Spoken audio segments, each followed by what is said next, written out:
Ce camion coûte plus cher qu'une maison, pèse plus de 30 000 kg et peut accueillir jusqu'à 40 personnes. C'est ce genre de camion qui amène la Coupe du Monde sur vos écrans et où toutes les réalisations télé sont rendues possibles. Dans le cadre de cette vidéo, j'ai demandé à la société AMP Visual TV l'accès pour une journée à leur car régie. Alors ils ont été super sympas, ils nous ont fait une visite complète du car dans ses moindres détails. Donc je vais essayer de vous restituer ce qu'on a appris et ce qu'on a découvert et vous montrer les entrailles de la bête dans les moindres détails. Qu'est-ce qu'ils ont de spécial et qu'est-ce qu'il y a vraiment à l'intérieur? C'est parti, on va découvrir ça maintenant. Qu'est-ce qu'un car régie? En termes simples, c'est une régie mobile qui permet de diffuser des événements en direct en dehors des studios de télévision. C'est dans ce centre de commandement sur pattes que se passe toute la réalisation et la production d'un événement en direct. Au niveau de la carrosserie et de l'extérieur, ça ressemble à n'importe quelle semi-remorque, composée de deux parties, une remorque et un tracteur. Les dimensions sont assez standards, ça fait 2,5 mètres de large, 4 mètres de haut et 16 mètres de long. Après, c'est conçu pour résister à des centaines de milliers de kilomètres. Du coup, c'est pas vraiment très léger. Et puis d'ailleurs, dans la dernière vidéo, le camion, le car régie que vous avez vu, en fait, il a au compteur plus d'1 million de kilomètres. On est actuellement dans la cabine avant qui ressemble à la cabine de n'importe quelle semi-remorque, à l'exception que là c'est vraiment une cabine dernier cri. Donc il y a l'Apple CarPlay, il y a des écrans LCD partout, c'est très connecté et c'est un tracteur de 500 chevaux, donc c'est quand même pas rien. On peut pas vraiment accéder à la remorque arrière, il faut d'abord la déplier. C'est d'ailleurs vraiment au moment de déplier le car qu'on réalise l'immense travail d'optimisation du mobilier intérieur et l'agencement des différents morceaux de la structure. Et quand on voit ça, on se dit que c'est quand même un sacré boulot d'ingénierie. Donc vraiment, chapeau bas à toutes les personnes qui ont participé à la conception de ce car. Me voilà enfermé dans le camion. Voilà ce qu'on doit subir quand on travaille pour ces brazones. Alors peut-être que vous vous demandez si les techniciens dorment à l'intérieur de la remorque quand elle se déplace. Techniquement, vous pouvez en fait.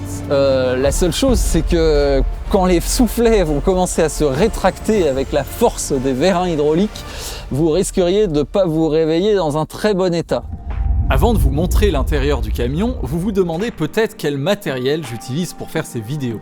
Alors pour cette vidéo, j'ai eu la chance de pouvoir recruter une petite équipe qui m'a filmé avec des Ronin, mais pour la plupart des vidéos sur cette chaîne, je dois souvent filmer en solo. Par exemple, pour cette vidéo avec le Schwaxpo magique, j'étais tellement occupé à faire parler la marionnette que j'ai installé un rail iFootage pour zoomer automatiquement sur le Schwaxpo. Si vous me suivez depuis un moment, vous avez peut-être remarqué que en plus des produits Blackmagic et DJI, je suis aussi un grand fan de la marque iFootage. Donc j'étais vraiment ravi lorsqu'ils ont accepté de sponsoriser cette vidéo à ma demande. J'utilise leur trépied, leur Spider Crab et leur monopode depuis des années et j'ai toujours trouvé leurs produits uniques, très bien construits et vraiment bien pensés. On sent qu'il y a toujours un véritable travail de R&D derrière, ce sont pas juste des copies chinoises de produits existants. Récemment, ils ont sorti des lumières qui ont un rendu de couleur exceptionnel et c'est assez impressionnant, la précision est au-dessus de la majorité des lumières que j'ai utilisées. J'utilise ces lampes Angerfish pour des podcasts, des reviews, des vidéos d'entreprise et j'aime beaucoup le combo monopode Cobra avec le petit projecteur 60 watts parce que ça me permet d'embarquer une grosse puissance lumineuse dans une configuration ultra légère avec juste une batterie Veloc. Et cette simplicité et facilité d'utilisation, c'est vraiment très appréciable quand on filme seul. D'ailleurs, ils vont bientôt sortir une nouvelle version de ce trépied qui a l'air encore plus rapide à déployer. Comme elle vient de sortir, malheureusement, j'ai pas encore pu la tester, mais j'ai vraiment hâte de le faire et si ça vous intéresse, n'hésitez pas à aller voir le lien du Kickstarter que j'ai mis dans la description. Donc là, comme vous pouvez le voir, le car est dans la position dépliée. Donc on a eu le feu vert pour le moment que vous attendez tous. On rentre à l'intérieur.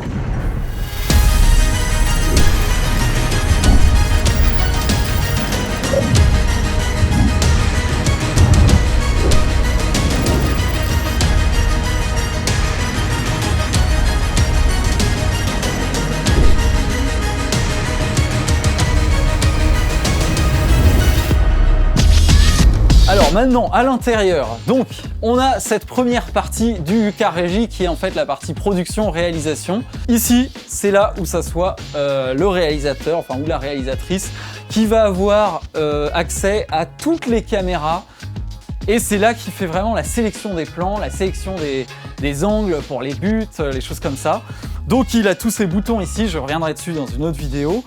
Là, on a le truquiste, il configure tout, il va paramétrer tout ça et enlever une grosse partie du travail au réalisateur. Les habillages, les picture-in-picture, les trucs un peu compliqués, les effets, tout ça, il va tout paramétrer pour que le réalisateur ait juste à choisir. On a la script, la personne qui va en gros suivre un conducteur, que tout le monde soit sur la même longueur d'onde. Il y a telle action, telle entrée en scène. Quand c'est un concert, c'est plutôt un conseiller musical qui va dire bon bah là il y a les trombones, attention, là il y a un solo de violon. Ici, il peut y avoir plusieurs types de métiers. Alors dans le cadre d'un match de foot ou un truc un peu sportif, ça va être la personne qui va coordonner les ralentis, qui va un peu faire la liaison entre ces ralentis et le réalisateur pour lui préparer les meilleurs angles de vue, les meilleurs ralentis. Au passage, je voudrais dire quelques mots sur ces équipes et le genre d'événements qu'ils couvrent vraiment. Ils ont plus de 50 cars régies, 26 studios, 500 employés permanents, plus de 9000 événements locaux et internationaux l'année dernière. La Coupe du Monde de foot le 14 juillet, la Formule 1. Plus récemment, ils ont eu des missions un peu plus atypiques pour faire des événements comme le GP Explorer de Squeezie ou le Eleven All Stars de Amine. Donc voilà, juste pour vous montrer un peu le type d'événement qu'on peut réaliser avec ce genre de car. Tous nos cars régis sont pensés par des techniciens de l'entreprise, d'AMP Visual TV. C'est important puisque ce sont des exploitants qui imaginent le car du futur.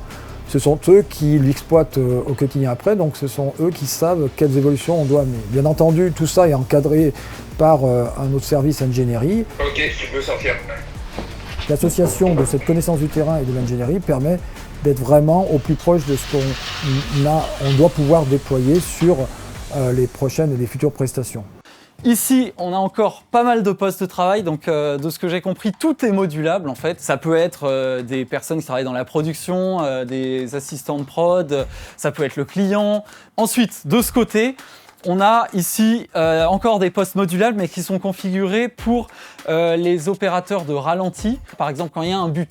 Ça a été filmé avec plein de caméras avec différents angles et ils vont regarder tous les angles et créer des séquences au ralenti. Donc pour faire des effets avec cette manette, ils peuvent passer d'un coup au ralenti au moment du but ou quand il y a une séquence un peu émotion, tout ça, qui vont ensuite être transmis à la personne qui coordonne les ralentis et ensuite au réalisateur qui peut les passer à l'antenne ou non. Alors ensuite, dernière partie de la section production du car, on a cette petite zone ici qui est en fait une deuxième zone annexe de réalisation.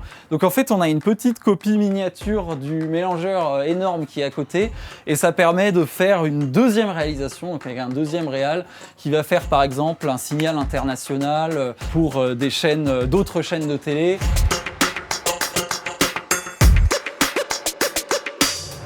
C'est tout pour la partie production. Donc ensuite, on va aller vers la deuxième grande section du car, qui est la partie ingénierie de manière générale, la partie technique plutôt. Donc ici, première partie de la partie ingénierie technique, c'est le poste de travail du chef de car. Voilà, des personnes qui en gros vont gérer toute la technique, tous les systèmes du car, connaissent le car comme leur poche, ils connaissent les petits bugs éventuels, les petites limites, tout ça, coordonnent la partie technique de tous les systèmes du car. Ici, on a les postes ingénieurs vision. Les personnes qui sont assises ici peuvent contrôler toutes les caméras à distance, ce qui est important pour en fait faire en sorte que toutes les images se ressemblent, donc qu'elles aient la même teinte, la même luminosité, faire en sorte qu'il y ait une cohérence d'image globale. Et puis, ils ont toutes des petites manettes ici, des petits boutons pour par exemple régler l'ouverture des différentes caméras, le niveau de rouge, de vert, de bleu. Donc ils peuvent contrôler pas mal de caméras. On a la place pour 4 opérateurs. Chaque opérateur peut faire je sais plus combien de caméras. Puis ils ont aussi un certain nombre d'outils techniques, ce qu'on appelle des scopes, des waveforms, voilà, pour voir un peu la luminosité des différentes caméras, la couleur et faire en sorte qu'il y ait un tout cohérent et que l'image globale soit belle. Ces systèmes de commande sont reliés ici à ce qu'on appelle des CCU. En fait, c'est un peu un cerveau déporté de la caméra qui est sur le terrain qui permet de la contrôler à distance. Pour faire simple, voilà. Donc ça, c'est ce qu'on appelle les CCU. Ensuite, ici, donc là, c'est la partie streaming et enregistrement. Donc par exemple, si le client il a une clé USB et il veut récupérer à la fin du match la totalité du match, bon, bah, on met la clé USB ici et ça permet de donner au client l'enregistrement complet. Voilà, plus de 15 heures que je suis dans le camion et que j'ai toujours pas pu sortir. Alors, ensuite, ici, donc là, on a toute la partie rack. D'abord, la partie électrique. Donc ça, c'est tout ce qui va être les fusibles. La partie de contrôle de, ici, climatisation. Ici, on a la partie réseau, donc avec tout ce qui est communication réseau, tout ça. Alors, on a les 4 serveurs de ralenti, donc les serveurs qui permettent d'enregistrer des images et de les lire plus tard en slow motion, par exemple. Ici, on va avoir tout ce qui est, je crois que ça, c'est la console audio. Donc tout ce qui est audio, et ici on a tout le cerveau de la partie principale donc du mélangeur, et là on a tous les systèmes de distribution vidéo qui vont dans le car. Voilà pour cette partie. Alors ensuite ici on a une autre petite cellule additionnelle qui est, je crois, multifonction pour la gestion des intercoms, des communications de l'équipe ou des postes d'ingé vision supplémentaires. Maintenant, dans cette petite salle, très clairement, c'est là où on a toute la gestion du son. Du coup, tout est peut être mixé en Dolby Atmos. C'est pour ça qu'il y a toutes les enceintes partout autour. Avec ici toute la console qui permet d'avoir un aperçu de toutes les sources sonores qui peuvent être, par exemple, sur un match, les micros de terrain, les micros canons pour capter tout type de bruit, les micros des présentateurs, les micros des journalistes. Voilà, un ensemble de micros assez complet qui sont reliés au car par fibre optique. Il faut savoir que le son, c'est pas forcément juste le son que vous entendez au final, c'est aussi tout le son de la communication de l'équipe. Donc pour que tout le monde s'entende parler, donc il y a plusieurs canaux de communication et ça c'est une gestion assez complexe pour que les bonnes personnes entendent les bonnes personnes. Donc maintenant que vous avez vu tout l'intérieur, il manque encore une dernière partie qu'on n'a pas encore auscultée, c'est l'arrière du car régie. Et alors, on a ce qu'on appelle le patch bay, le patch panel. Je ne sais plus le nom français, mais c'est un peu en gros l'interface de connexion avec tout ce qui rentre et tout ce qui sort du car. Donc par exemple, là, on a toutes les sorties XLR et les entrées XLR pour l'audio, pour le son. Là, on a toutes les sorties et entrées aussi BNC pour tout ce qui va être vidéo. Là, on a toute la partie réseau avec des connecteurs Ethernet. Et là, beaucoup de fibres optiques. Alors, il y a aussi des câbles qui rassemblent plein de fibres en un seul câble et qui peuvent faire des kilomètres. Par exemple, pour des grands stades ou des événements où le car est loin du zénith ou du stade, pardon. Et en fait, ici, il y a même des connecteurs fibres qui sont en fait des connecteurs hybrides parce que ce sont des câbles qui amènent à la fois la vidéo des caméras au car par fibre optique, mais aussi qui alimentent les caméras. Donc il y a de la fibre optique et du cuivre dans le même câble. Donc c'est dans ces petits, c'est avec cette petite norme qui s'appelle le SMPTE que les caméras sont à la fois alimentées et reliées à la régie. Ensuite, on a cette partie ici. Alors c'est toute la partie électrique avec les fusibles d'alimentation, la connectique d'accès à l'alimentation qui est un câble 80 ampères 400 volts, donc ça fait pas mal de jus. Et puis, voilà, je l'ai dit, tous les fusibles pour l'hydraulique, les batteries, je crois qu'il y avait la climatisation aussi. Il y a à l'intérieur du car une batterie, donc un onduleur qui permet de garder le courant allumé pendant 30 minutes s'il y a une panne quelconque. Si on coupait la ligne, voilà, le car peut tenir en autonomie pendant 30 minutes, le temps que les équipes trouvent une source alternative d'énergie pour pallier à la panne. Et ensuite, il y a cette partie ici qui est actuellement fermée. Et en fait, si on ouvre là, on va pouvoir, via une échelle, accéder à donc voilà, et là on accède à l'arrière des machines, donc des racks qu'on a vu tout à l'heure à l'intérieur, donc tout ce qui était serveur, mélangeur, réseau, switch réseau, tout ça. On accède à la partie arrière avec toutes les connexions. Donc ça peut être des connexions Ethernet, HDMI, SDI, enfin pas HDMI mais fibre optique, audio, tout ça. Et en fait, c'est là que les techniciens connectent les équipements, c'est là qu'ils relient en fait tous les équipements entre eux et qui font toute la maintenance nécessaire. Donc ils ont accès à l'intégralité de l'arrière de tous les équipements, les serveurs de ralenti, les serveurs vidéo. Le cable management est plutôt pas mal. Voilà, c'est la fin de ce tour. Donc je crois qu'on a fait un peu le tour du camion. Donc là, vous avez déjà vu le car régie où se passe toute la réalisation, mais les cars régie sont toujours accompagnés d'un deuxième car qui s'appelle le car accompagnement, où on trouve tout le matériel nécessaire à la diffusion en direct. Donc là, par exemple, déjà les câbles de fibre optique dans tous les sens. Ici, il y a les enrouleurs. Là, on a plein d'autres types de câbles, d'adaptateurs, des batteries, du scotch, de la gaffe, des prolongateurs. Des amortissements, voilà, de la bijoute, des clamps. Ici, il y a un petit espace un peu fer à souder sympathique. Là, on a tous les... Alors là, en gros, c'est tout ce qui va être trépied lourd, trépied léger. Ensuite, ici, il y a toutes les caméras qui sont rangées avec les optiques. Là, on a tous les sièges, les gros câbles d'alimentation. Et voilà, les cars partent toujours par deux. Donc, un car avec tout l'équipement. Ici, le car accompagnement qui accompagne, comme son nom l'indique, le car régie principal. C'est tout pour la visite, j'espère que cette vidéo vous a plu. En tout cas, moi j'ai trouvé que la technique qu'il y a ici est vraiment très impressionnante.